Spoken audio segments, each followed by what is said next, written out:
kata ulama, orang yang meninggal dunia itu Bu, yang ditungguin cuma 3. Pertama yang ditungguin adalah kapan datangnya hari kiamat. Tuh yang ditungguin sama yang udah meninggal dunia.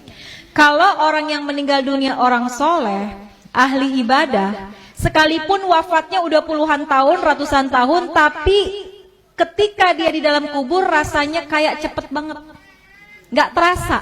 Kenapa? Karena Allah berikan hadiah kuburnya menjadi taman-taman surga. Kita berharap kita bisa model kayak begitu. Tapi sebaliknya, kalau orang yang meninggal adalah orang yang suka zalim, sama Allah gak pernah deket, sama manusia senangnya bikin permusuhan, maka sehari aja dia masuk dalam kubur, itu rasanya seperti udah puluhan tahun. Udah bisa sampai ribuan tahun rasanya. Maka orang yang ada dalam kubur yang meninggal dunia nungguin kapan sih datangnya hari kiamat. Orang baik pengen buru-buru cepat supaya bisa segera masuk dan menikmati keindahan surganya Allah Subhanahu wa ta'ala. Orang-orang sebaliknya, orang-orang yang jahat, yang zalim pengen buru-buru juga datang hari kiamat. Dia pikir kelar siksaan kubur udah selesai. Padahal masih banyak siksaan yang lebih besar, yaitu ketika datangnya hari kiamat. Maka pertama orang yang meninggal nungguin kapan datangnya hari kiamat. Yang kedua, orang yang sudah meninggal kata ulama yang ditungguin kiriman doa dari yang masih hidup. Makanya kalau peringatan haul kayak gini Bu, yang paling girang adalah orang yang dihaulin. Itu dalam kitab Ruh digambarkan, orang yang dikirimin hadiah, ya, Fatihah aja, bahkan sekedar doa dari orang yang masih hidup kepada orang yang sudah meninggal dunia, di dalam kubur hatinya girang luar biasa, bahagia luar biasa, sampai penghuni kubur samping-sampingnya pada ngeliatin Bu. Kayak orang lagi di pesantren, ditengokin sama orang tuanya dibawain makanan, kan teman-temannya pada ngeliatin tuh ya. Itu sama ceritanya seperti apa yang ada dalam kubur. Kalau orang tua kita dikirimin Fatihah, dikirimin doa sama anaknya, maka girang banget hati orang tua kita. Tuh penghuni kubur lainnya pada ngintip. Kalau bahasa kita dikirimin apaan sih gitu ya. Maka mereka sangat menunggu kiriman doa daripada keluarganya yang masih hidup di dunia.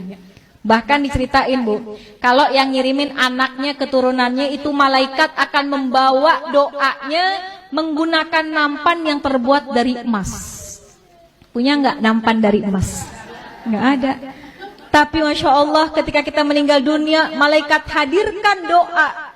Bisa jadi doa itu berupa ampunan, bisa jadi doa itu adalah rahmat yang dikirimkan oleh anak kita yang masih hidup di dunia. Maka yang ditunggu-tunggu itu doa. Makanya Bu, kenapa kita penting banget punya anak yang ngerti agama, supaya ketika kita meninggal dunia, Fatihah nggak lepas dari lisannya. Yasin yang dibaca dikirimkan pahalanya buat kita.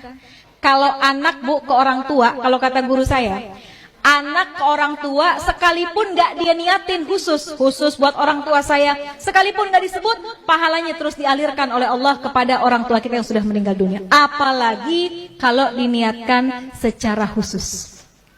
Besok nih bentar lagi mau kurban ya Bu, kita boleh sedekah pahalanya buat orang tua kita, tapi nama kurbannya adalah kita. Kita kirimin deh, kita berkurban, pahalanya kita niatkan buat orang tua. Itu tuh hadiah yang paling baik, yang paling bagus, yang ditunggu-tunggu sama orang tua kita yang sudah meninggal dunia.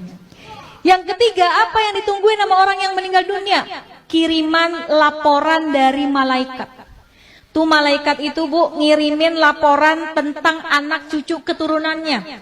Kalau anak-anaknya pada soleh, solehah, pada ahli ibadah, orang tua kita girang di dalam kuburnya. Ya Allah, girang hatinya. Tapi kalau yang disampaikan oleh malaikat, anak-anaknya pada berantem, anak-anaknya ninggalin sholat, anak-anaknya pada nggak akur satu sama lain, itu juga berita itu akan sampai kepada orang tua kita.